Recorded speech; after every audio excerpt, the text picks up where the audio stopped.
We're broadcasting now. People should start joining shortly.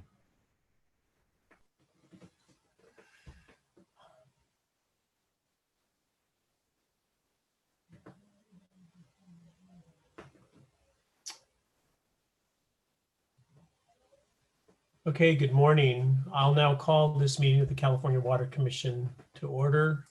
My name is Armando Quintero, and I'm the chairman of the California Water Commission.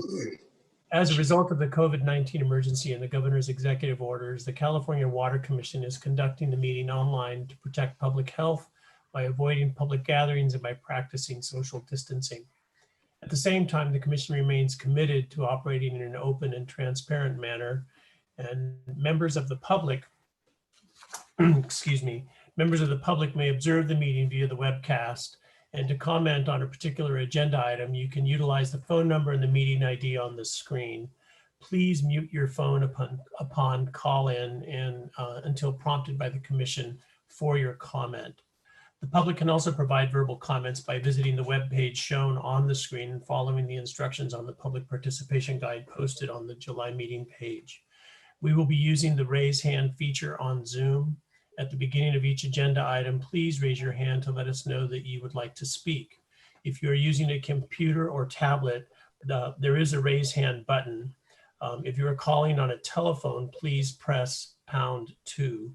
If you do not raise your hand, your chance to speak might be skipped. When the comment period starts, the order of commenters will be determined by who raises their hand first.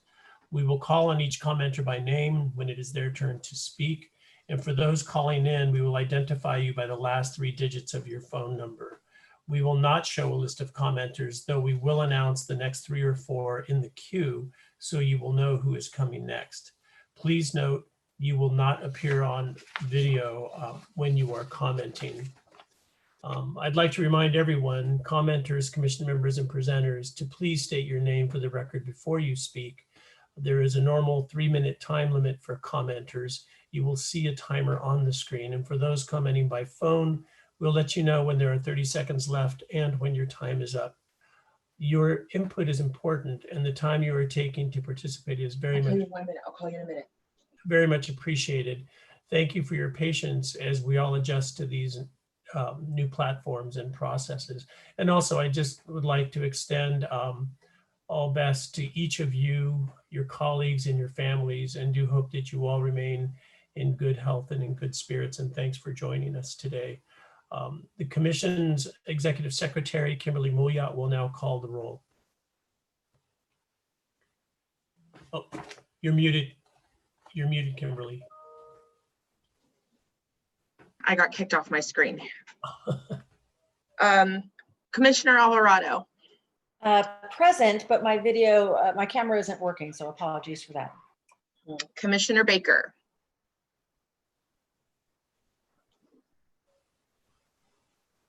You're muted, Commissioner Baker. Here, sorry. Commissioner Curtin. Here. Commissioner Quintero. Present. Commissioner Swanson. Here. Thank you. Thank you. The commission will not be holding a closed session today. We will be voting to approve the minutes from the commission's May 20th, 2020 meeting. And are there any changes or questions? Seeing none or hearing none, do we have a motion to approve the minutes? So Move moved. approval. Second? Second. Thank you. Is there any public comment on this item? Those interested in commenting, please raise your hands and identify yourself for the record when called upon. I don't see any raised hands in the queue. Thank you, Brianna. Okay, Ms. Mouillat, will you please call the roll? We have a motion and a second. Commissioner Alvarado. Aye. Commissioner Baker. Aye. Commissioner Curtin. Aye. Commissioner Quintero. Aye. Commissioner Swanson. Aye. Thank you.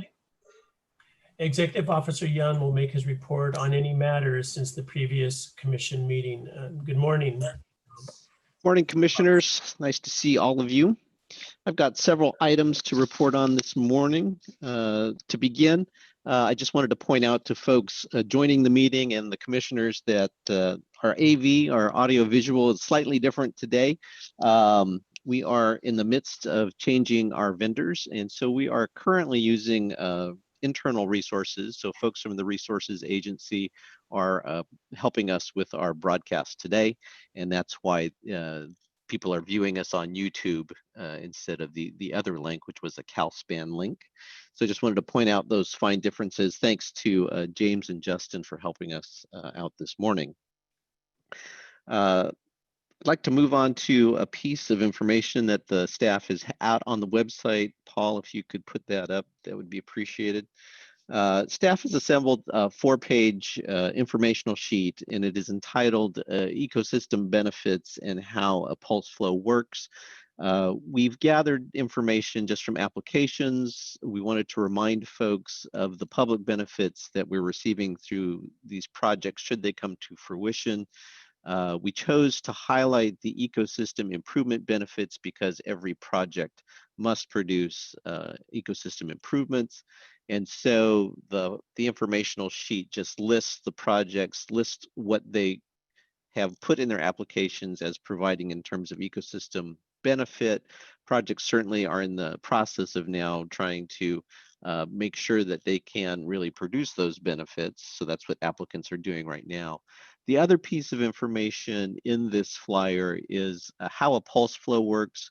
We have 3 groundwater projects within the program currently that are using a pulse flow to produce an ecosystem benefit. And so that, of course, is a cooperative effort between a state water contractor, groundwater storage folks, as well as the state water project operations folks. So this information just helps explain that a little bit.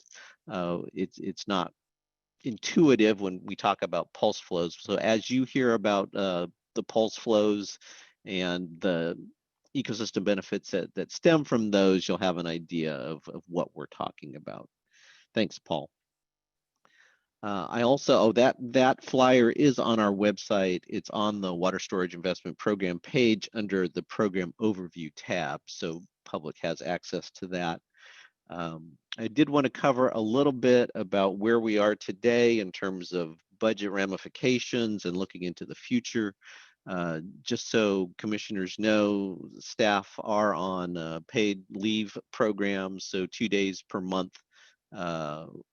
Staff should not be working, and that's in return for a 10% reduction in pay. We are under a non-essential travel restriction, so there won't be any travel. I don't think any of the travel that the commission normally does is considered essential, so that just won't occur. We'll be using these formats to conduct meetings. We'll also be looking at the next fiscal year's budget and looking for ways to reduce further. I think they're asking for an additional 5% to the next fiscal year. So that, of course, will have implications on travel and attending conference and could affect the number of commission meetings that we have budget for. So we will keep you apprised as we look at those and as those things occur. I wanted to touch on a piece of news from DWR. They had a news release on July 3rd that talked about $83.9 million in grants for local and regional resilience projects. I just wanted to help clarify that a little bit. That is Proposition 1 money. It is Chapter 7 funding. Our water storage investment program is Chapter 8 funding, so it's not directly related to our work. That is through the financial assistance branch within the Department of Water Resources, and that is integrated regional water management grants. So that is some of the integrated regional water management implementation money that was approved in Proposition 1, Chapter 7. I think they have a few more awards to make under that program, so you may be seeing that again in the future. I then wanted to touch a little bit on the conveyance work. So we are, of course, still planning on and wanting to engage in assessing the state role in financing conveyance. That, of course, is tied to the governor's water portfolio. The water portfolio has yet to be released, so we are still waiting on that. And we continue to work in the background to work on some informational pieces that we can bring to the commission and laying out some of the foundational pieces or some of the boundaries to some of the issues that the commission will engage in. We hope to be able to begin this work at the August commission meeting, but again, we're still waiting for the portfolio to be released. Lastly, I have a piece of staffing news. So we have completed the search for the Assistant Executive Officer position, and the new hire will start at the end of this month. So they have not started yet, and I will introduce you to that person at the August meeting. So we've completed that work. It's just waiting for that person to officially start. That completes my report. Thank you. Are there any questions or discussion on Executive Officer Young's presentation? So one quick item, this is Commissioner Alvarado. In the June meeting minutes, we noted that at today's meeting, or actually, I'm sorry, we weren't in June, in May's meeting minutes, we talked about SWP's efforts to improve habitat for endangered species in the Delta. Just curious to know when we think that would come instead of the current meeting. The person who was slated to present is now tied up with work in the summer, so we anticipate that presentation coming to you in the fall. Makes sense. Thank you. Are there any other questions or comments? Seeing none, are there any public comments on this item? I see no raised hands. Okay. Seeing no raised hands, we'll move on to the next item, which is commission member reports. This is an opportunity for members to disclose any meetings or conversations related to commission business since the previous commission meeting. I'll just go down the list. Danny Curtin, Commissioner Curtin. No. Commissioner Swanson, I have none. Commissioner Baker, No. Commissioner Alvarado. No. Okay, and I have nothing to report. Thank you. So although there is no formal commission action that can be taken, the commission does offer an opportunity for the public to address the commission on items of interest that are within the commission's jurisdiction but do not specifically appear on our agenda. At this time, we will take public comments on items not on the agenda, and public comments will be limited to 3 minutes. Those interested in commenting, please raise your hands and identify yourself for the record when called upon. Ms. Shoemaker, do we have public comment? I currently see one raised hand, and that is Barry Fitzgerald. Mr. Fitzgerald, you will be allowed to talk momentarily. Please unmute yourself.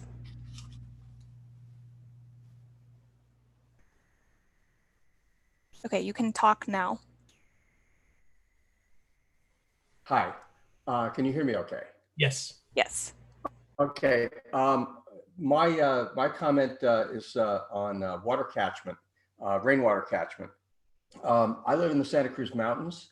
When I bought my house 23 years ago, the well sucked. It had been basically damaged by Loma Prieta, and it always was very low yielding and very poor quality water.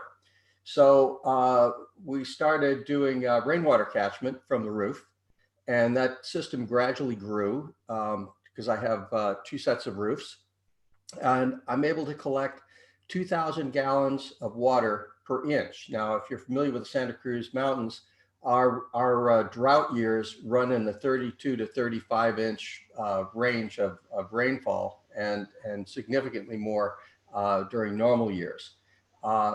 That supplies enough rainwater for full living, and I've gradually increased my storage. Unfortunately, the state of California still treats rainwater as not much better than reclaimed water from sewage. even though it's far superior than rain falling on the ground, going through 200 or 300 feet of bacteria and minerals, and who knows what it is, because every well, hundreds of feet changes. And I've spoken to Mark Stone, our assemblyman, about getting the law changed. His comment that was most significant was that California is considering anything to hold on to as much water as lands on it. Well, this is a really great opportunity, because if my house were to burn in a fire, I couldn't get a new permit without getting a well. And after doing inspections to try to find other sites for a well, I have no choices. But I have plenty of water coming out of the sky that is ultra soft. It's coming out of my treatment system, which is the same as the well. It's 20 parts per million hardness. Out of my RO system, it's down to 5 or 6. It's really excellent water for cleaning and for living off of as a primary source. So I would hope that the Water Commission, that you may actually be looking into something on this, but I would hope that you would consider looking at this, because this is an extremely sustainable source of water if you live in a wet area like I do. So you have my email address. If you have any questions, I'd be happy to follow up with any of the members who are interested in talking about it. Thank you very much for your time. Thank you, Mr. Fitzgerald. Ms. Shoemaker, are there any other public comments? I do not currently see any raised hands. Okay, seeing no further interest in public comments, we will now move on to agenda item 8, which is the potential modifications to the water storage investment program. As some of you may recall, in 2018, we reviewed applications for funding under the Water Storage Investment Program, or WSIP. At the end of our review, we made what are known as maximum conditional eligibility determinations, or MCD, for the 8 projects. Applicants were also given the opportunity to request early funding to help pay for environmental documents and permits. 4 applicants requested early funds and 3 were approved. In May of this year, the Commission received a letter signed by 6 of the applicants that suggested ways that the WSIP could be modified to assist applicants with economic hardships caused by COVID-19, including changes to the early funding process. Today, the Water Storage Investment Program Manager, Amy Young, will update the Commission on the progress of the 8 projects, including recent activity, and identify possible actions the Commission can take regarding the suggested modifications to the program. Those interested in commenting on this agenda item, please raise your hands, and I will announce the public comment period at the end of this, and we will get to you after the presentation, of course. And remember, if you're using a computer or tablet, there is a raise hand button, and if you're calling on a phone, please press #2. I will now turn this over to the Water Storage Investment Program Manager, Amy Young. Good morning, Amy. Good morning, Chair. Good morning, Commissioners. I'm going to talk about the potential modifications to the Water Storage Investment Program. Hopefully I'm coming in loud enough for everyone. Yes, thank you. Okay, thanks. All right, so today I'm going to talk about a little bit of a program overview, each of the individual project status, the applicant letter that the chair spoke of, and the applicant's requested program modifications. Although the agenda item is mainly to discuss the May 11th applicant letter, I would like to provide some background for the new commissioners and a reminder to existing commissioners of where we are in the program and where the projects are in terms of progress. So this should provide some context when you consider the applicant letter and the potential program modifications. So prior to approaching the Commission for a final funding hearing, all applicants will need to come to the Commission before January 1, 2022 to demonstrate that they have met their statutory eligibility deadline. The projects must have completed their feasibility studies, and the Commission needs to make a finding of feasibility. Draft versions of the environmental documents would need to be available for public review, and commitments for at least 75% of the non-public benefit funding must be received to remain eligible for funding. And just to be clear, because this can get a little confusing, but this January 1, 2022 deadline does not include the final environmental documents or permitting or final contracts with either the administering agencies or the non-public benefit cost shares.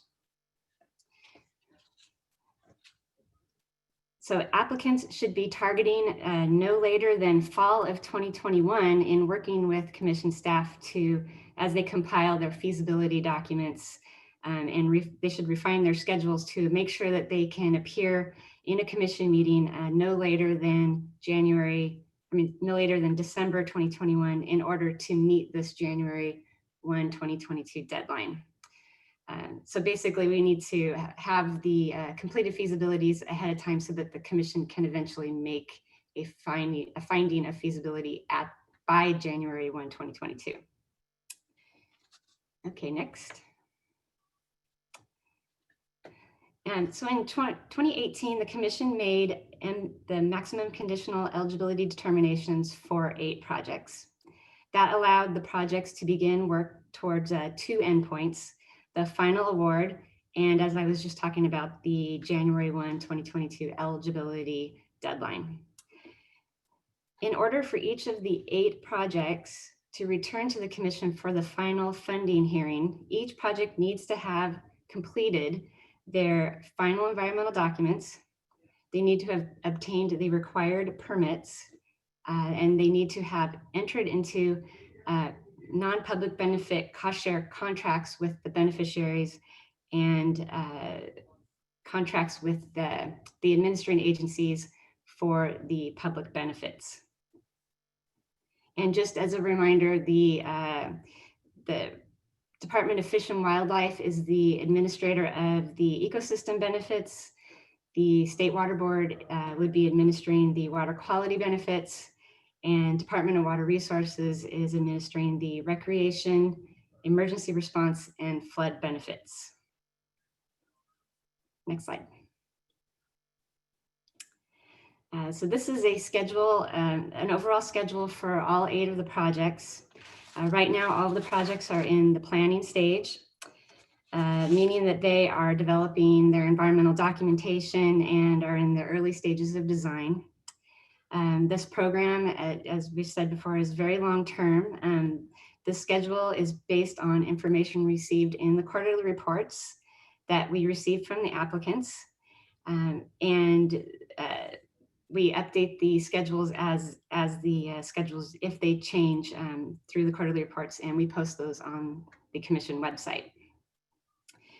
The overall schedule shows that most projects will get to the point of final award hearing in around 2022. And so now I'll go over each of the 8 projects and some information about each project and where each of the projects are in their schedule. I'll also mention if the schedule has changed since we received the first quarterly report. So as commissioners listen to the project status, please remember that you can invite applicants to brief the commission on their project status in future meetings. Staff would be happy to help arrange those briefings. Okay, next. All right, so first we're going to talk about the Chino Basin Conjunctive Use Environmental Water Storage and Exchange Program. The applicant for this project is the Inland Empire Utilities Agency. The Chino Basin project is an advanced water treatment facility that will store up to 15,000 acre feet per year of treated water in the Chino Basin Water Bank. The public benefits include improved water quality achieved through a reduction in total dissolved solid concentrations in the groundwater, water stored for an emergency response after an event that disables water support infrastructure, and pulse flow releases from Lake Oroville that will aid Chinook salmon immigration. Next. So the applicant is working with local water agencies on defining how the project will function. This includes developing long-term agreements needed to secure wastewater sources, configuring operational alternatives, estimating the capital and operational costs for each alternative, and then further refining the alternatives.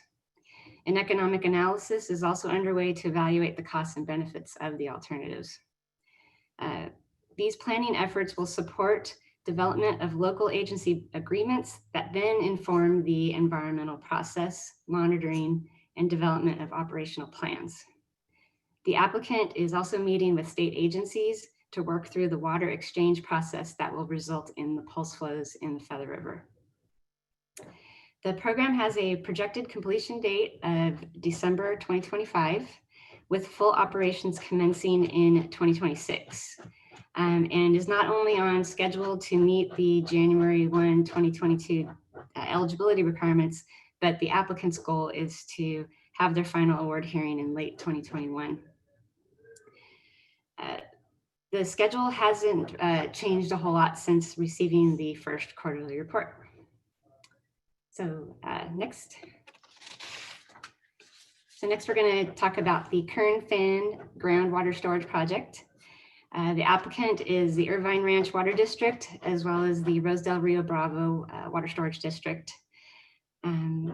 The Kern-Fan project is a regional water bank that will recharge and store up to 100,000 acre feet of Article 21 water in the Kern County groundwater subbasin.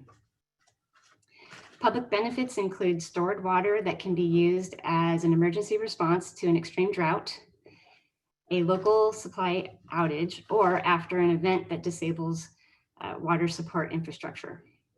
They will also provide 1,280 acres of temporary wetland habitat and pulse flow releases from Lake Oroville that will aid Chinook salmon immigration. Next. The applicant is currently focused on getting approval for a new turnout on the California aqueduct.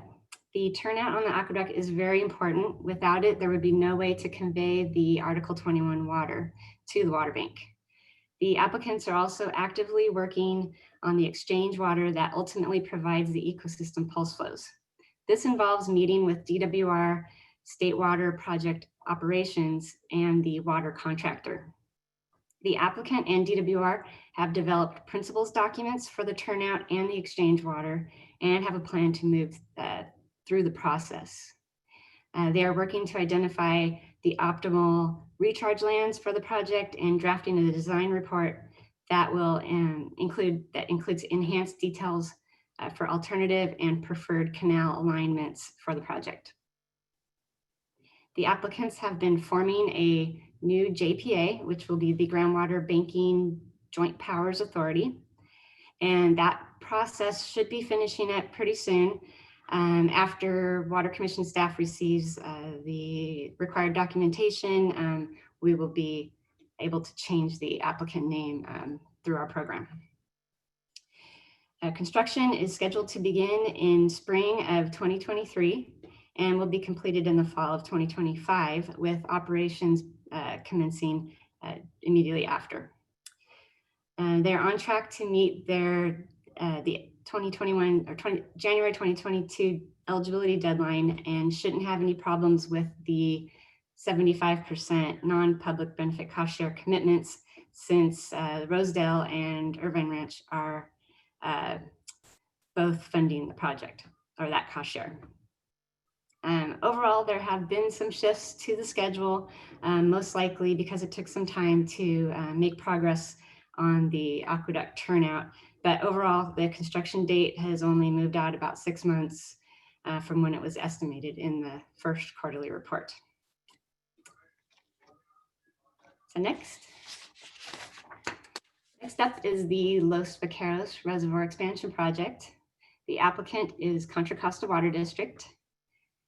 The expansion would enlarge the existing reservoir in southeastern Contra Costa County from 160,000 to 275,000 acre feet.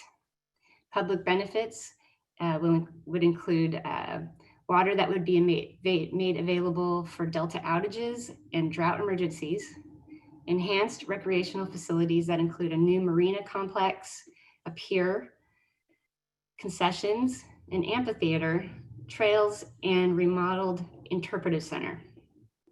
Also annual water deliveries to south of Delta wildlife refuges and improvements to the fish screen facility that will reduce salmonid entrainment. Next. The supplement to the final EIS was completed in February, and the Bureau of Reclamation has just completed a final feasibility study for the project, and they plan to release it to the public before the end of this year. It's possible that this project could be one of the first to come to the Commission for their continuing eligibility determination. The permitting process is now a focus for the project, and they are meeting with the federal and state agencies on permitting. They are moving forward on design of the project, in particular dam design. This project is one of the 3 that received early funding. They received an early funding award originally for $13 million. That was recently increased to $27 million, and have invoiced for a total of about $5.5 million in Prop 1 funding. Construction will begin in early 2022, with operations beginning in early 2025. And there hasn't really been any indication of change to the construction schedule. The feasibility study process took a little bit longer than expected, but like I said, they should be able to meet the eligibility date, no problem. Next. Now, the Pacheco Reservoir Expansion Project is next. The applicant is Santa Clara Valley Water District, or Valley Water. The Pacheco Reservoir would be enlarged from the existing reservoir from about 6,000 acre feet to 141,000 acre feet.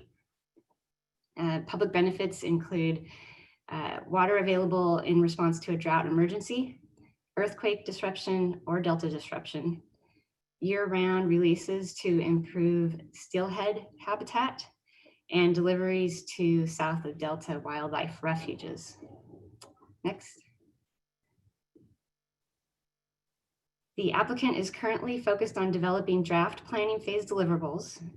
Preliminary design alternatives have been reviewed, and a feasibility level design has been developed.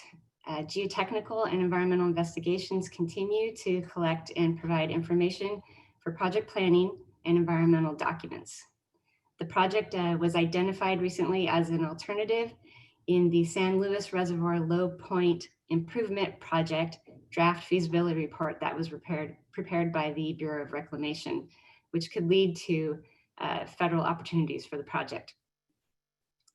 The applicant has been attending meetings with federal agencies as well as state agencies that will be administering the public benefits. The project is the second of the 3 that received early funding, and they received an early funding award for $24 million and have invoiced a total of about $3.8 million in Prop 1 reimbursements. Construction will begin on the project in the fall of 2024 and will be fully operational by 2030. The applicant appears to be on schedule to meet the January 1, 2022 eligibility deadline.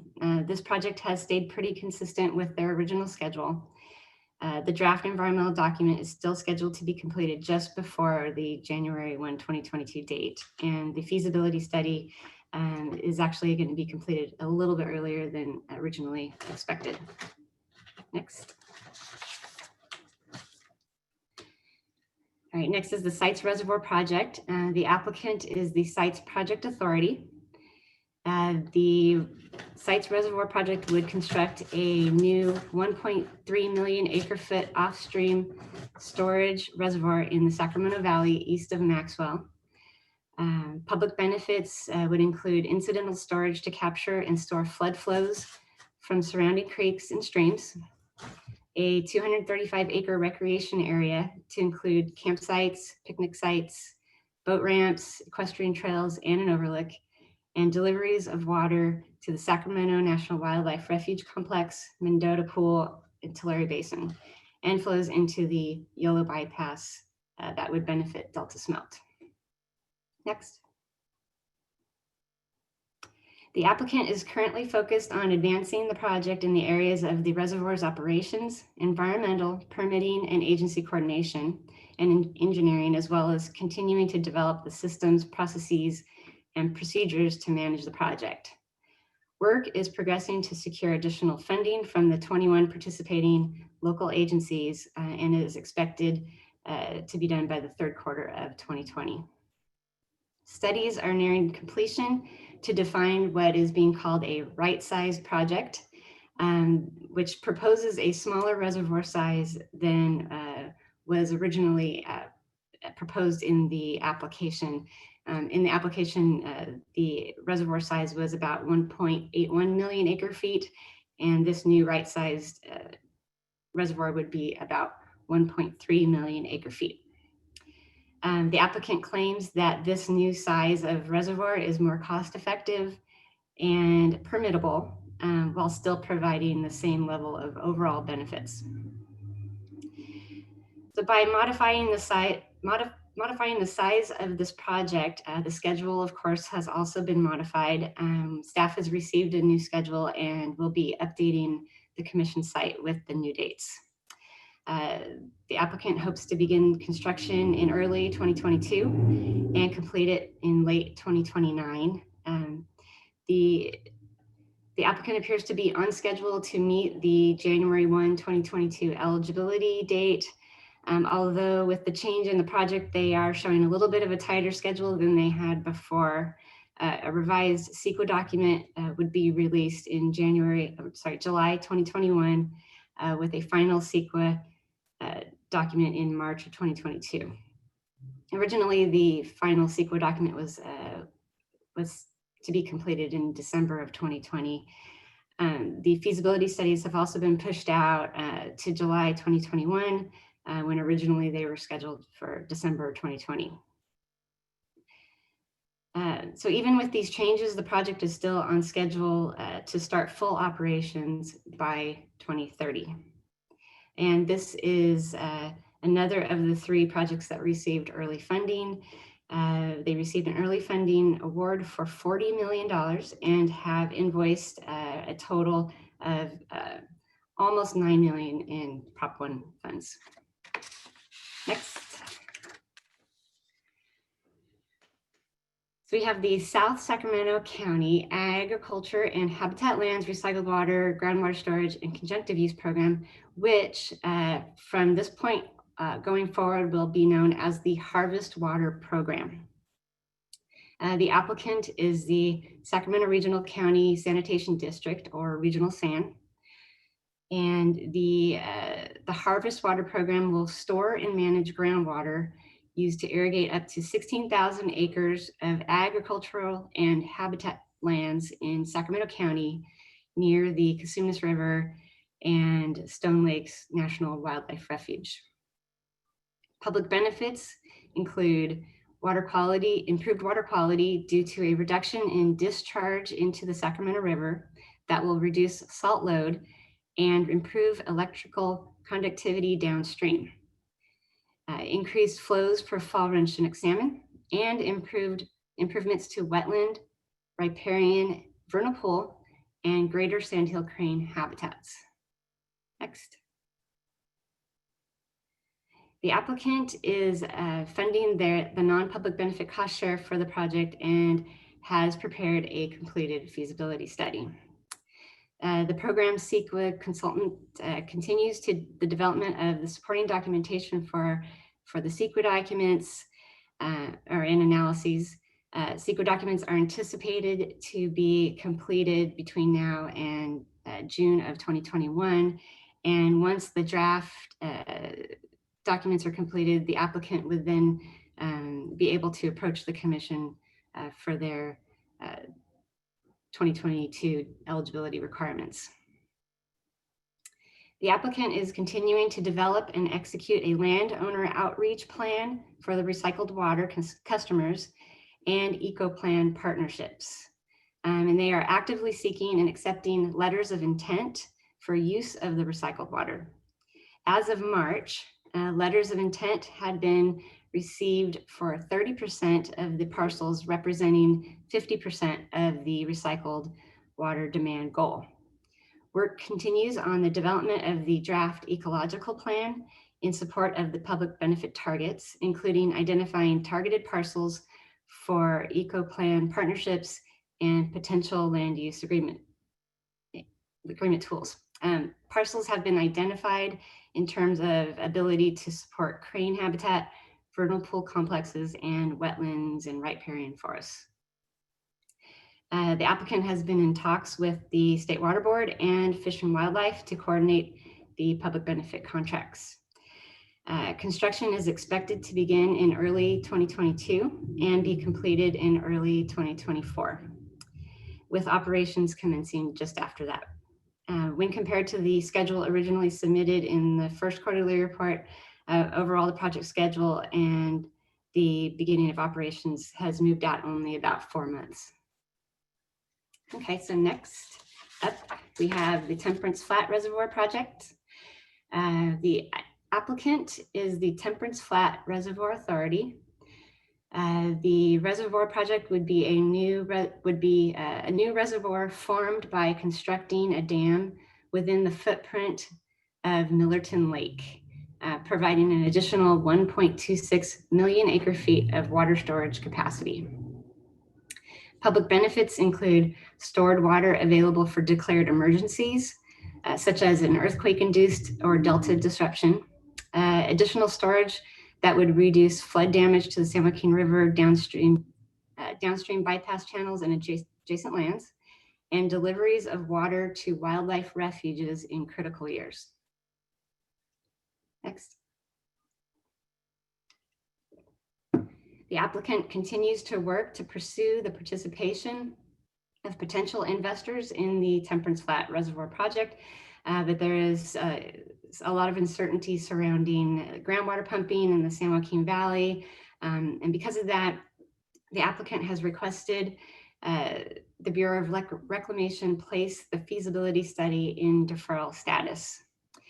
The applicant is currently preparing a work plan, which will be submitted to the Bureau that will describe the process to establish the necessary operations plan needed to complete the feasibility study. Staff is not clear at this time if the project will be able to meet the January 1, 2022 eligibility requirements, but staff is in contact with the applicant to look into the possibility of the applicant producing their own feasibility study prior to the federal feasibility study. The federal feasibility study in the original quarterly, the first quarterly report was originally scheduled to be completed in early 2019. Next. And the last of the 8 projects is the Willow Springs Water Bank Conjunctive Use Project. The applicant is the Southern California Water Bank Authority. This project is an existing facility that will integrate the State Water Project reservoir and conveyance system with south of Delta groundwater storage to provide ecosystem benefits north of the Delta by pulse flows. Public benefits include water made available during emergencies such as Delta disruption and pulse flow releases from Lake Oroville to aid in Chinook smolt emigration. Next. Phase 1 of a conjunctive use feasibility study has been submitted. More detailed analysis may be completed to further support findings and will be incorporated into a final study.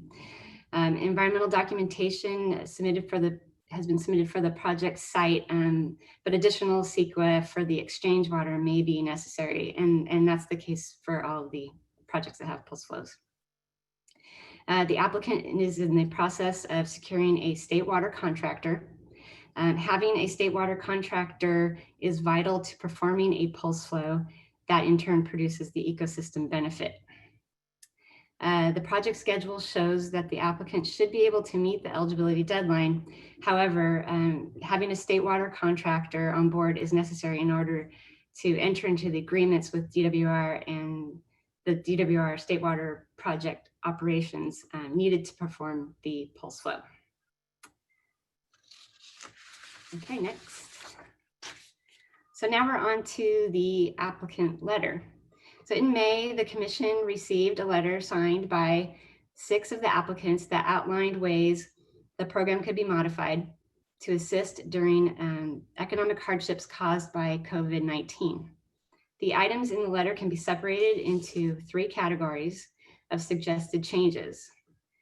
Those that have to do with funding agreement flexibility and can be worked out with staff, those that would require regulatory changes, and those that would require a change to the statute, and the latter 2 would require commission decisions. The funding agreement flexibility refers to the early funding agreements, and as you may recall, the Water Storage Investment Program regulations allowed for up to 5% of the commission's maximum conditional determination to be awarded prior to the final funding hearing to assist with permits and environmental documents. At the July 2018 meeting, the commission considered early funding requests from 4 applicants and awarded early funding to 3. And that was, as I mentioned, sites, Los Vaqueros and Pacheco expansion projects.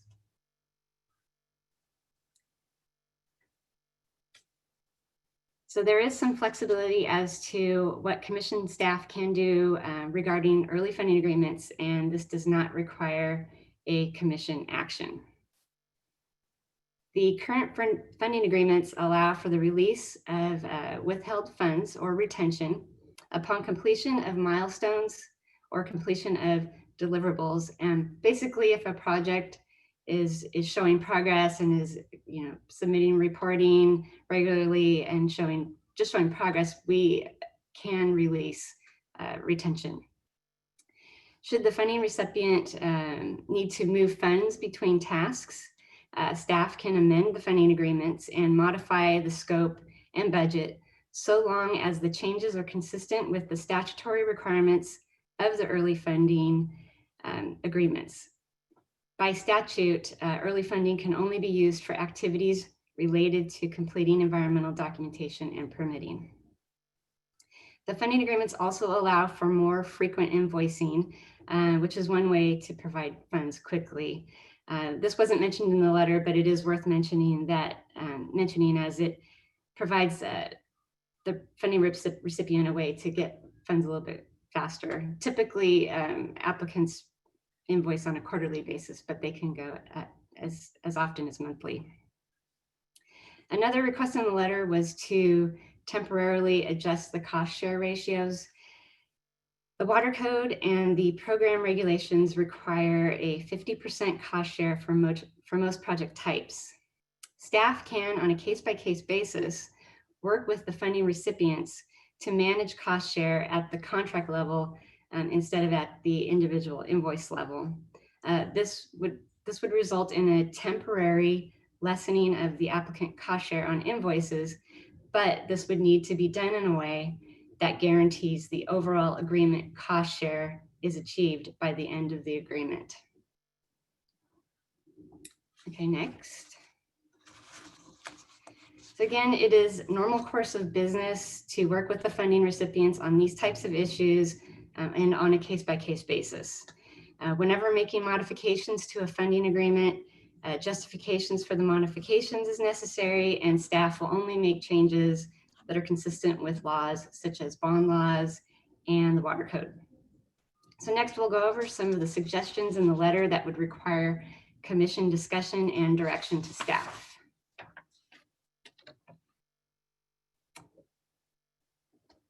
And those include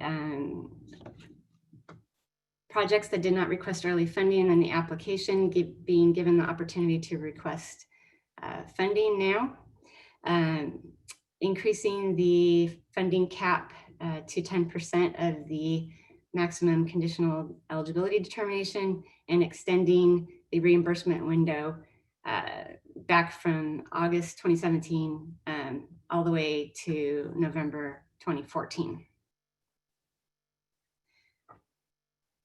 So next, thanks. The program regulations allowed applicants to request early funding in their original application, but not all projects requested early funding, and one requested early funding but did not receive it. We recognize that as a result of the COVID-19 pandemic, applicants and their funding partners may be facing economic issues. Staff thinks that modifying the regulations to allow another opportunity to apply for early funding would address the applicant's COVID-19 related needs. Staff thinks that this type of modification would warrant an emergency regulation so the change could be made quickly and applicants could receive funding to keep projects moving forward. And this could also help some projects keep their projects going so that they can meet the January 1, 2022 deadline. Should the commission decide to pursue this regulation change, staff would then begin the process of modifying the regulations and then report back to the commission. But as a reminder, such a change requires coordination with other state efforts that would require the approval of the Office of Administrative Law. Next.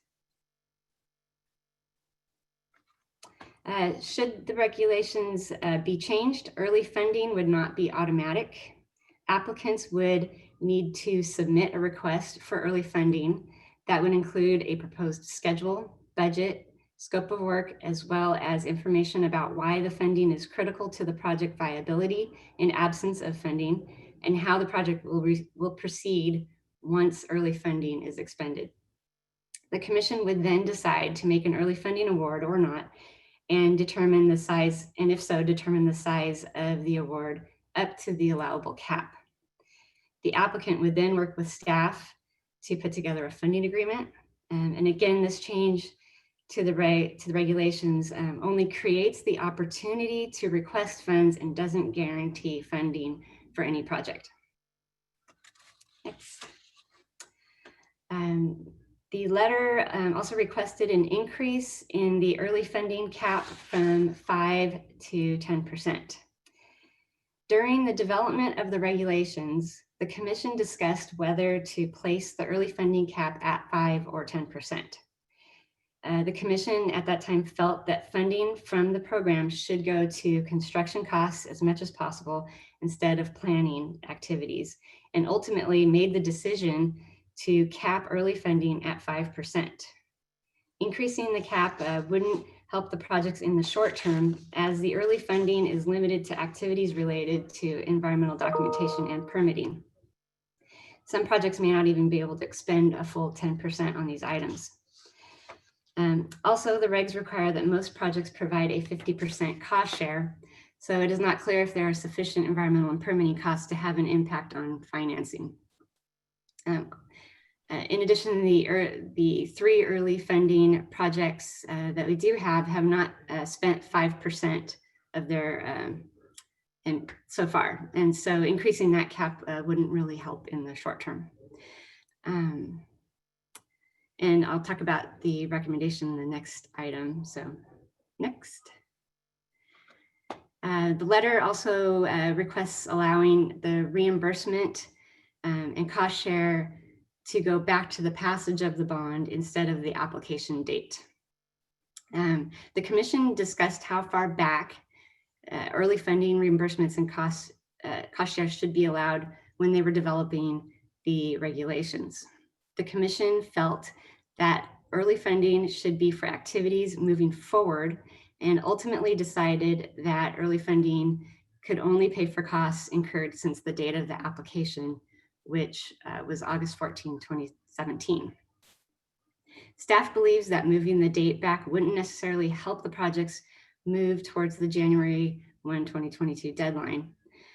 Both of the commission's decisions during the development of the regulations also helped to limit the risk of stranded investments. The commission would need to decide whether to reverse its previous decisions on these 2 items and But staff recommends keeping the early funding cap at 5% and the reimbursement date at the application date, which is August of 2017. If the commission chooses to pursue these changes, staff believes that this would be a regular rulemaking change and not an emergency rulemaking. Next. The letter also includes a request for a day-to-day extension to pre-established deadlines, which staff interprets to be a statutory change to the January 1, 2022 eligibility deadline. Changing the statute is inherently difficult. It requires approval from both houses of the legislature and also requires that it would go back out to the voters. So staff also believes that the eligibility date that was included in the statute was there for a reason, and projects need to make progress towards their final award hearing. The letter alternately suggests working with staff to reinterpret the requirements for feasibility studies and 75% cost share commitment in light of COVID-19. Staff believes, based on the schedules for the projects and the program regulations, that for the most part, projects can reasonably be expected to meet that deadline. Staff is working with applicants on what needs to be submitted for the January 1, 2022 deadline, so the applicants can work towards those deliverables. Next.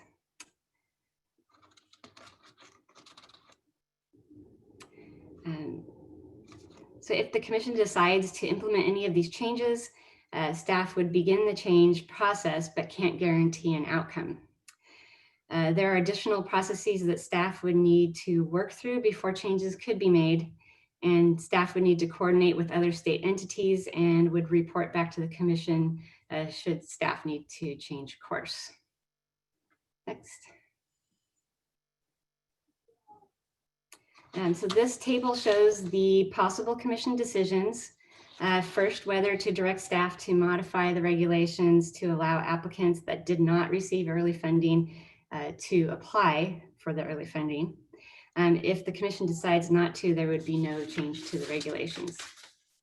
Second, whether to direct staff to modify the regulations to increase early funding cap from the current 5% to 10%. If not, there would be no change to the regulations. And if yes, then staff would begin to look into a process of changing the regulations. Third, whether to direct staff to modify the regulations to allow reimbursements in early funding back to the passage of the bond instead of the application date. And if not, there would be no change to regulations. And if yes, then staff would begin the process of changing those.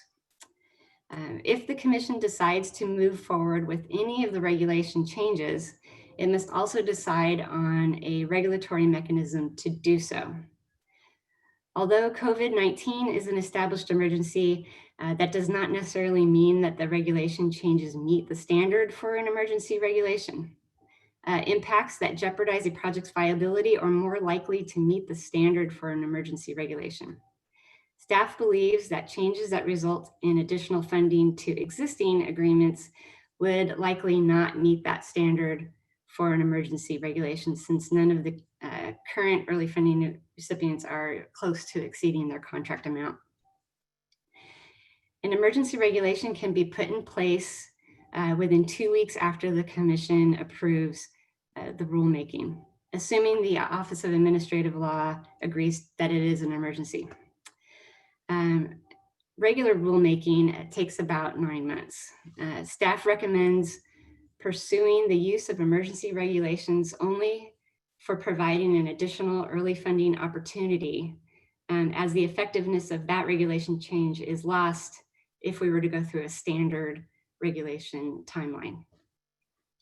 So the last item on the table is the day-to-day extension or the statutory change.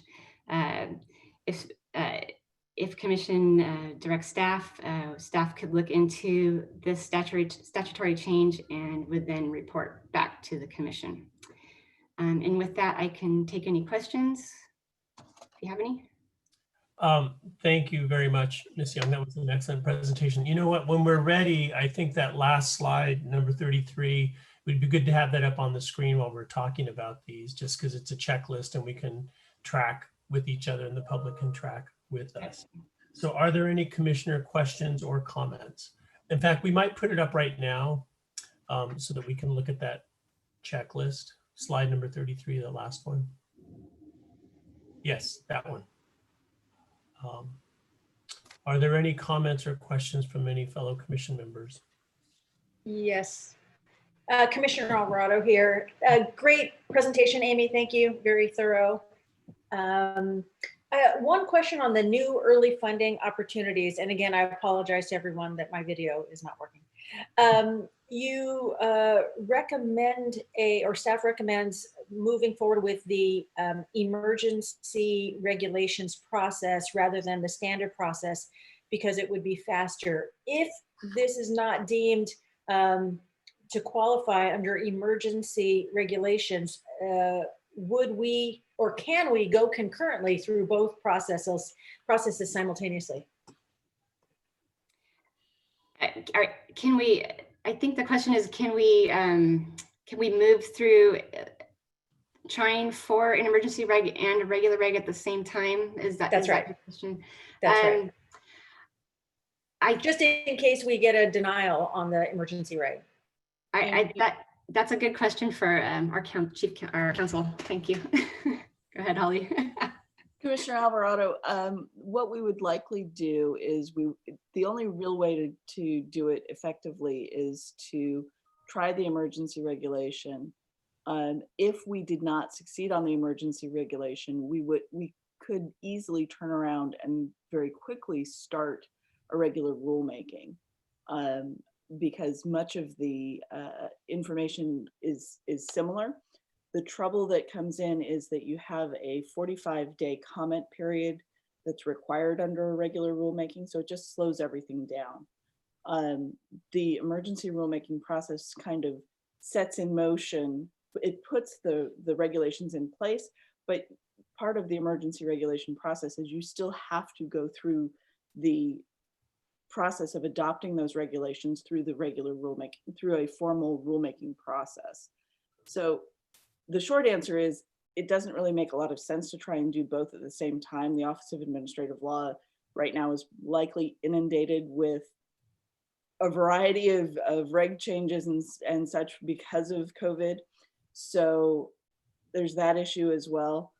It's better to go the emergency regulation route first and lose a couple of weeks if they deny it, and then turn around and start a regular rulemaking process. Great, thank you very much. Is there any additional discussion on this question or comment? Yes, Armando. Okay, go ahead, Commissioner Swanson.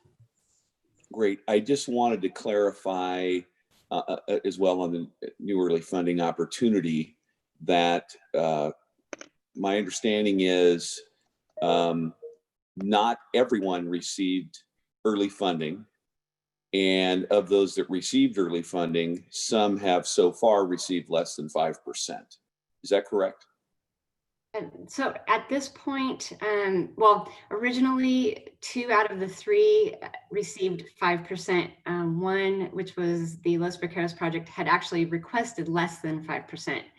And at a recent commission meeting, there was a decision made to increase, as requested by the Contra Costa Water District, increase their early funding amount to the full 5%. So at this point, all 3 have a 5% award. Does that okay help? Yeah, of the 3, but there's still others that did not receive any early funding. Correct. The either there was one other project that requested that did not receive it, and the rest of the projects did not include a request in their original application way back in 2017. Got it. Thank you. Are there any other comments on this item from commissioners? I do. Just as clarification, on the new early funding opportunities and the regulations or emergency regulations, would I guess the parameters or the words, can't think of the word right now, but basically the criteria that applicants would use, would that more or less be the same as what's in the current regulations? Yes, it would be the same.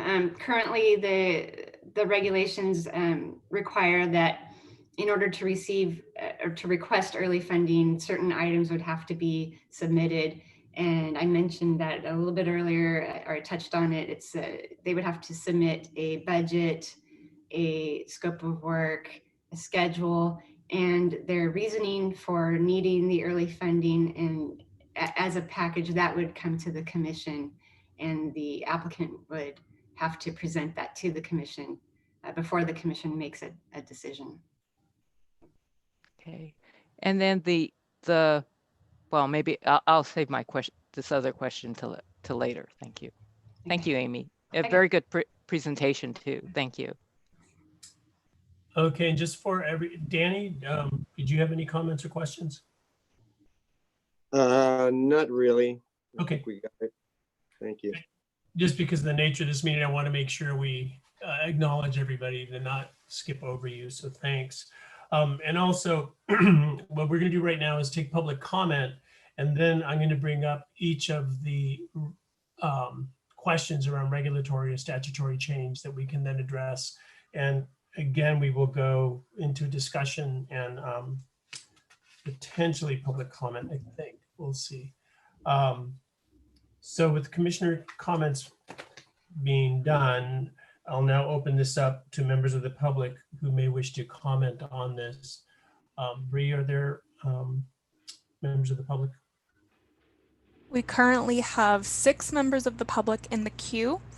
First up will be Eric Averett, followed by Regina Chicazola and Ronald Stork, sorry. Mr. Averett, you are allowed to talk now. Please unmute yourself. Thank you very much. Good morning, members of the commission. My name is Eric Averett. I'm the general manager for the Rosedale Rio Bravo Water Storage District, a project participant in the Kern Fan project. I appreciate the overview of the project that was given by Amy Young earlier. The Kern Fan project has moved forward and made significant progress in the development of the CEQA analysis, which the NOP has been circulated, the feasibility level design, which we have a 30% design for the project, coordination with DWR on project facilities, and land acquisition for project development. Additionally, I would like to note that the Joint Powers Authority that Amy had mentioned previously has been approved by each of the respective boards of directors, and we anticipate the first meeting of that new entity, which will own and operate the project facilities, to occur within the first few weeks of August. Each of these efforts has required significant financial resources and time and commitment from the project proponents. We do appreciate the Commission's consideration of the modifications requested by the 8 funded projects. The Kern Fan project supports each of the requested modifications, but is primarily interested in accessing the early funding, as we did not initially request these funds.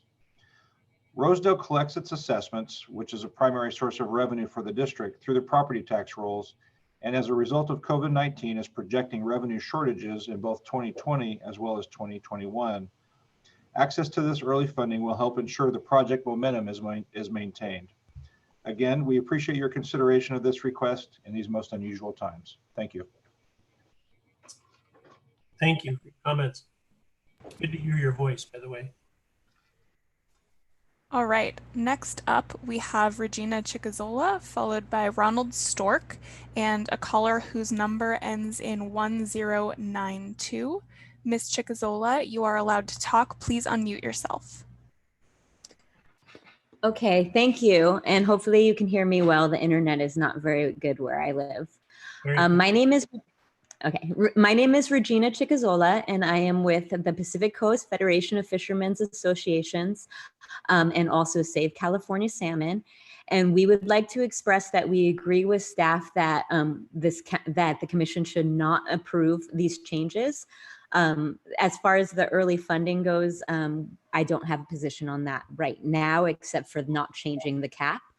And the reason why is I believe that projects like Temperance Flat and Sites Reservoir need to have their plans together. We don't even have a working EIR at this point for Sites Reservoir. And instead of ecosystem benefits, we're mainly seeing that it's going to hurt the ecosystem and also get in the way of plans to restore winter and spring flows within this part of the river. It's also going to have negative impacts to the Trinity and Klamath River as it is currently put together. However, we are looking at a new EIR and we're hoping we can work through these issues with the Sites Authority. At this point, they have not committed to that. They also, I don't think that the fact that the benefit cost shares are not working out necessarily have a lot to do with COVID-19. The water, at least for Sites Reservoir, is extremely expensive. And I think people are looking at it and thinking it through and maybe thinking that conservation is a way better investment. I know this is not before the commission right now, but I truthfully think the commission should reassess providing any funding to Sites Reservoir and Temperance Flat because they will hurt the ecosystem and they don't pencil out. But that said, at this point, I do support staff recommendations to not make the changes that are outlined in this letter because it goes against the intent of the law and it goes against the wishes of the voters. And it is not a good use of the taxpayers' money. So that said, again, I think the commission should relook at its funding at all for these large new reservoirs that hurt the environment. But that's not in front of the commission right now. So I, again, support staff recommendations to not change the regulations and the funding rules at this point. Thank you. Thank you. All right, up next we have Ronald Stork, followed by the caller whose number ends in 1092, followed by Jerry Brown. Mr. Stork, you are allowed to talk now. Please unmute yourself.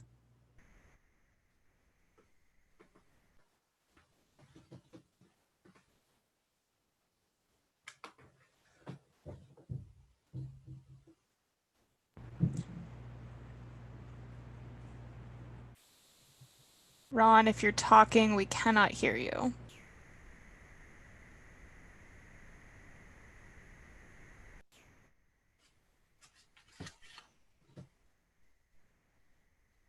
There we go. Sorry. I didn't see the, or the microphone wasn't up on my screen. Thanks for commission staff's very thorough briefing. It was not only thorough, but fascinating and informative.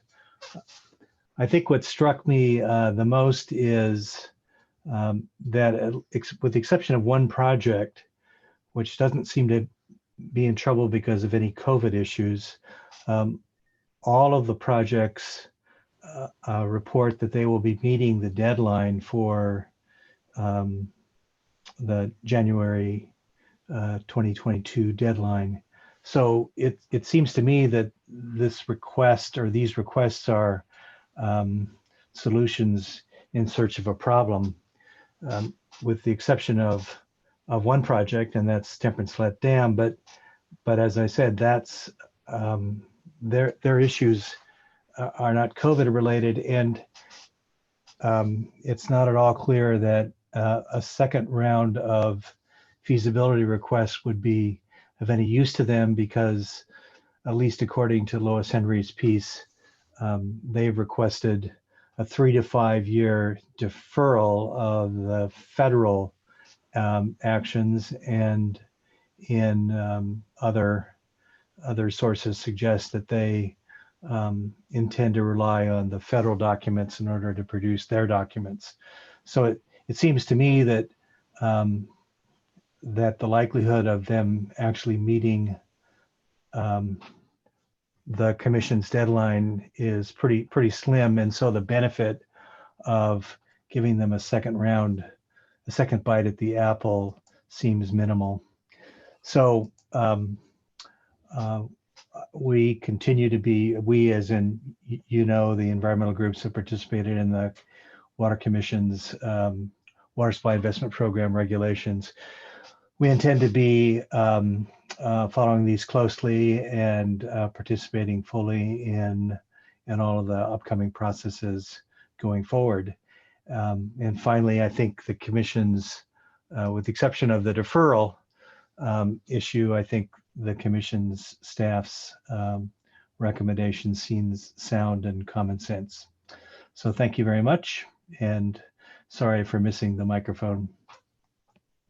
Thank you. All right, next up we have a caller whose phone number ends in 1092, followed by Jerry Brown and Rachel Zwillinger. Phone user whose number ends in 1092, you are allowed to talk now. Please unmute your phone. Hi, this is Brandon Dawson with Sierra Club, California, policy advocate for the organization, and I'm calling much to align our comments with that made by Ron Stork of Friends of the River, and then also in the letter that Mrs. Willinger of Defenders of Wildlife submitted to the Commission on July 13th. We're urging you all to reject most of the requested modifications in that they undermine a lot of the efforts to increase the water storage investment program funds that and they could be stranded or otherwise not providing the public benefits that were crafted in the legislative and regulatory process. So like I said, we align a lot of our comments with that of Ron Stork, and I just wanted to make sure you all were aware of that. So thank you. Thank you. All right, next up we have Jerry Brown, followed by Rachel Zwillinger. Jerry, oh, hold on. There is an issue with the Zoom here, hold on. Working on it. I'm having to promote Jerry Brown to a panelist so that he can talk. Okay, Mr. Brown, you should be able to unmute yourself now and begin your comment.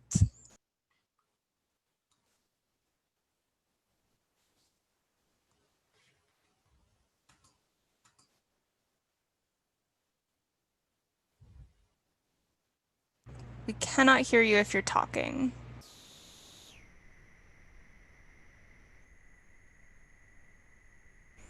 He actually doesn't look like he has audio associated with him currently.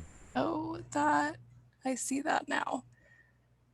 Okay, let's go. Ms. Swillinger, I will allow you to talk now. Please unmute yourself, and then hopefully we can figure out what's going on with Jerry Brown. Okay, Rachel, you can unmute yourself now. Okay, can you hear me? Yes. Great. Hi, this is Rachel Zwillinger with Defenders of Wildlife. As others have said, thanks to staff for the excellent presentation. Hopefully you received our comment letter, and I don't need to reiterate most of the points that were in that letter. But I did want to follow up on the issue of allowing early funding for projects that did not initially receive it. And just wanted to make a couple of points. For the most part, we think we don't have a problem with this regulatory change and think it could be an important opportunity for some of these projects, but want to emphasize two things. One is the importance of making sure that any regulatory change is as narrowly crafted as possible to achieve this specific goal. And I think this is important to make sure that we avoid unintended consequences that could accompany a less narrowly crafted change, and also to make sure that this can't be used as an opportunity to pursue other and unrelated goals. And then second, to underscore that this needs to be just an opportunity to apply for early funding, and that projects still need to meet all of the requirements. And, you know, particularly emphasizing this in light of the status of a project like Temperance Flat, where it appears unlikely that they are going to be able to meet the statutory deadline. And so providing early funding would be inappropriate. And so just wanted to underscore those additional points, and I thank the commission members and staff for their careful consideration of these issues. Thank you.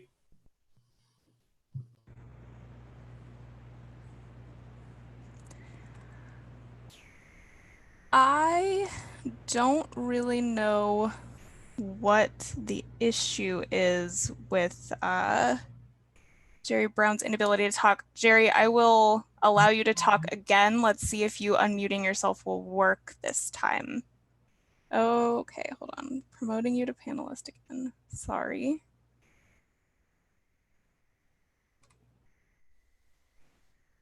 Yeah, it's still looking like there is not a microphone associated with whatever device that Jerry Brown is on. Can he call in by phone? Yeah, Jerry, if you're able to call in by phone, I can keep an eye out for a raised hand on a new phone line. We can try it that way. Bree and Paul, could we also put the call-in information back up on the screen for a few minutes so people can call in? Thanks.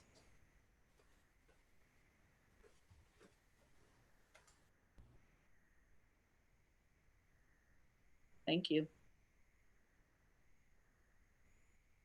Thank you, Holly.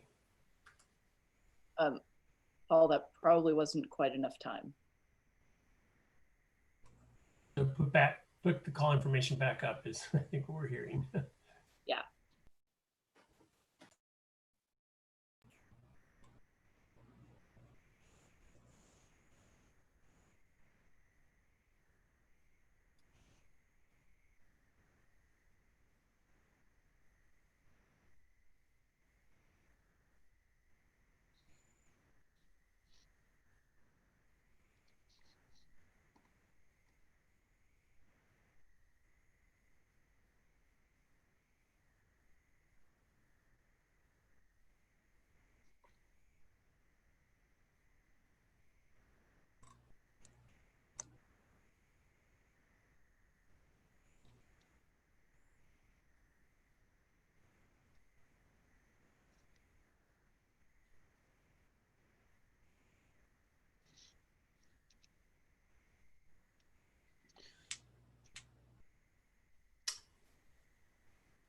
Are we still trying to connect here? I'm not seeing any new callers or raised hand. Oh, we just got a new caller. Okay, I see a raised hand now that may be Jerry Brown. So let's get this going. Can we bring the timer back up? Okay. Phone user whose number ends in 7417. I'm allowing you to talk now. Please unmute yourself. Thank you. Sorry for that technical deficiency. This is Jerry Brown. I'm the Executive Director of the Sites Reservoir Project. First, let me thank you for including this item on today's meeting agenda, and thank you for taking immediate action in this time of national emergency. This is a very important issue to all the projects, and as a co-investor in the projects, it's great to see the Commission working in partnership with the projects to move forward on these vital statewide projects. I would just like to acknowledge the fine work that Amy, Joe, and Holly have been doing over the past month and a half to work with the projects and have productive discussions. They've shown great attention to the issues and flexibility, and have really just been fantastic to work with. That was the main thing that I wanted to say. If I could just make one final comment in regard to the consideration of the criteria as it relates to the 1/1/22 deadline. I would just say that as we go forward in discussing what the definitions are for those criteria, there is some latitude there given to the Commission, even in the statutory language, and that we would want to work to seek a progress a progress point as opposed to a definitive, check the box. This is a midpoint check-in. We have 2 other points where things have been gone through in lots of detail, first initial award and then the final award. So that would be my only other suggestions as relates to this item. But thank you very much for working on this and for all the cooperation from the staff. That concludes my comment. Thank you for your comments. I see no further raised hands in the queue at this time. Okay. Commissioner or Chair, before you continue on, I just wanted to mention that between 5 o'clock last night and now we have received about 450 email comments. Of course, these came in too late for us to post. We will post them after the meeting, but these are coming through mainly the Sierra Club and are similar to the comments that you've already heard, but I did want to make sure that you understood that there was a volume of comments not represented in your packets currently. Essentially talks about rejecting requests from the proponents to change the regulatory and financial requirements. So similar to what you've heard previously. Will these be posted at some point so that everybody can see them, so that we can see them? Is there a few days before that'll happen, or how will we do that? So what we will do, since many of the comments are form letter comments, we'll post one as an example, and then we'll put, to the extent we can, and I'll work with Bree on this, the names of everybody who submitted the same form comment. That will go on the website. Okay. But since many of them are identical, it doesn't make sense to put all of them up on the website. I just want to be clear about that. But that'll just be in the near future when you're able to get through that. Is that correct? All right. Thank you. Is there anything else? No, I just wanted to make you aware of that. The only other thing I probably would say is on our agenda, we say that we would like comments by 5 o'clock on the Monday before the meeting, so staff has time to process, but that did not happen in this case. Yeah, but the comments will still be shared and posted. So yeah, they'll still go up on the web so people can see. I just want to be clear to the public about that. That's yeah. All. Thank you, everybody. What would be great is if we could put that chart back up, that last slide 33.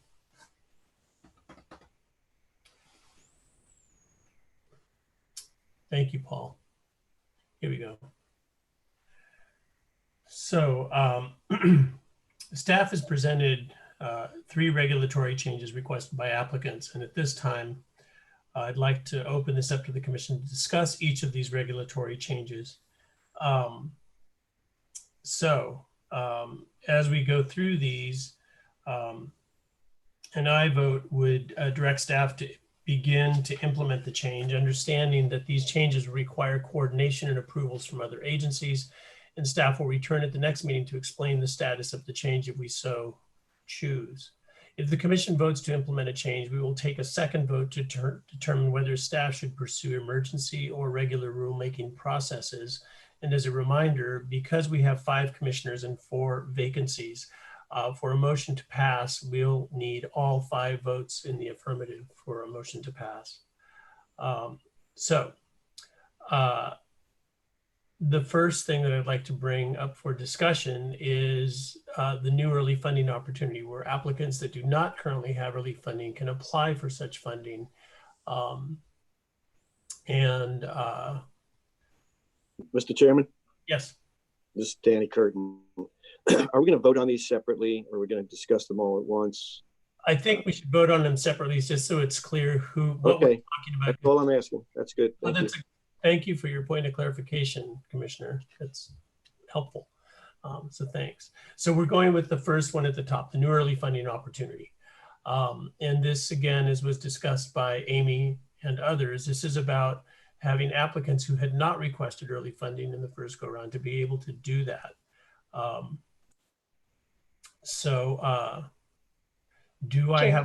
ahead. Yes, Chair. Commissioner Alvarado, would you entertain a motion? Yeah. Okay. Can I make one clarification really quickly? Yes. So staff's recommendation on this is to allow an opportunity to apply for funding for anyone who does not currently have it. There's a discrepancy there. It Yeah. isn't just those who didn't apply, it's those who don't have it. So, yeah, and thank you, Holly. So I have the wording in writing, so see if this fits what you're thinking, Commissioner Alvarado. Do I have a motion to change the regulations to allow applicants that have not received early funding the opportunity to request early funding? So moved.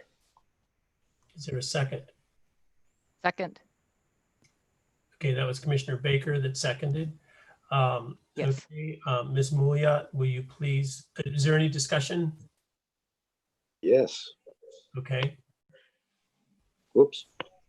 Oh, you were voting? No, I was raising my hand to speak. Okay, go ahead. What would you like? Okay. Go ahead, Commissioner. Yeah, well, I would like to comment on this. Okay. By looking at the projects, it's all the groundwater type projects that are asking for this, except for the one surface storage. That out of the 4 surface storage projects, 3 have already asked and received. So the ones that didn't ask are all the groundwater projects. Right. I just want to make sure that people understand. None of this is a given. Once we approve this motion, they're all going to have to be vetted. And I want to emphasize that I'm really not interested in trying to help pay for whatever these things pay for that have already been done or should have been done. I'm really interested in moving towards construction as soon as possible. We're really in the midst of, and I believe going to be in a prolonged economic downturn.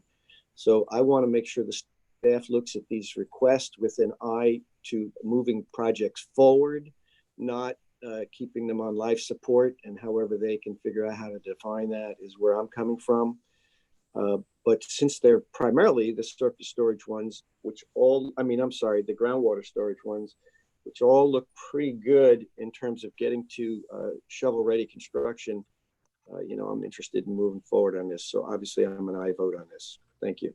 Good. And sort of to also clarify, Commissioner Curtin, if we pass this, what will happen is each of the project proponents will have to come in and make a presentation, at which point the commission would decide if this were to pass. So this is understood, and I appreciate that. Thank you. Yeah. So just so that everyone understands that.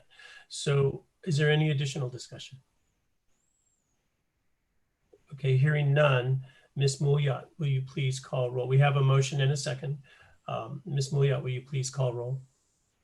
Commissioner Alvarado, Aye. Commissioner Baker, Aye. Commissioner Curtin, Yes. Commissioner Quintero, Aye. Commissioner Swanson. Aye. Thank you. Motion passes. Thank you very much, everybody. So now that the commission has decided to change regulations to allow an additional early funding opportunity, we also need to direct staff regarding a method to implement this opportunity. Staff has recommended the use of emergency regulations for this change. Do I have a motion to direct staff to pursue emergency regs for the early funding opportunity? So moved. Alvarado. A motion second? Baker second. Okay, thank you. We have a motion and a second. And a reminder before we vote, an affirmative vote means that the staff would attempt to use emergency regulations to implement the change, and a negative vote means the staff would use a regular regulation change to implement the change. And that was described by Amy in her presentation. Ms. Mouliot, will you please call roll? Commissioner Alvarado, Aye. Commissioner Baker, Aye. Commissioner Curtin, Yes. Commissioner Quintero, Aye. Commissioner Swanson. Aye. Motion passes. Thank you, everyone. And again, this goes back to the work that the staff has done and also that the applicants in making the ask for this. Thank you for everybody's work on this. So I'll now move to the next regulatory change, which has been requested, which is to change early funding caps from 5 to 10%. And I'll just point out that the staff recommendation here was to stay with the current regulations. Do I have a motion to pursue a regulatory change that would modify the early funding cap from 5 to 10% of the MCED?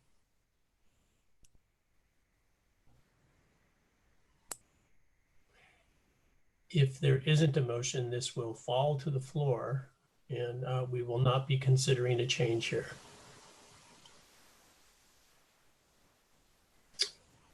Okay, going once, twice, it falls to the floor. Thanks everybody for your consideration of this second recommendation. So we will not be having a vote there, obviously. Okay, the next item is regulatory change relative to the early funding reimbursable date to the passage of the bond, meaning that rather than early funding being able to be started as of the application date, which is August 2017, we would move this back to include costs incurred after November 2014, which was the passage of Prop 1 chapter of Prop 1. So again, if there is a motion here, we'll look for a second. If there is no motion, this proposal would also fall to the floor. Is there a motion?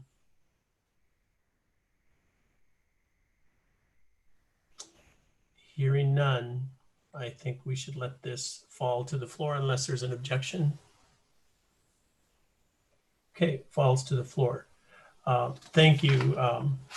Thank you very much. Okay, so there's one more item, which is the requested day-to-day extension of the pre-established eligibility deadline. And so separately, the applicants also requested that the commission evaluate possible extensions on a day-to-day basis for certain statutory deadlines. Staff has recommended that we do not seek to change the January 1, 2022 deadline. These types of changes would require a change to the governing statutes of the Water Storage Investment Program, which, as Amy went through, would be pretty extensive. And again, here the staff recommends that we stay within the current regulations. Do I have a motion to approve possible extensions for a day-to-day basis to certain statutory deadlines? If there is no motion here, the date will remain January 1, 2022. I believe it's safe to say that this motion falls to the floor. Thanks everyone for all of your work, for all of the public comment. I really want to acknowledge that, and I'm sure that many of you recognize that there's a lot of work that goes on behind the scenes.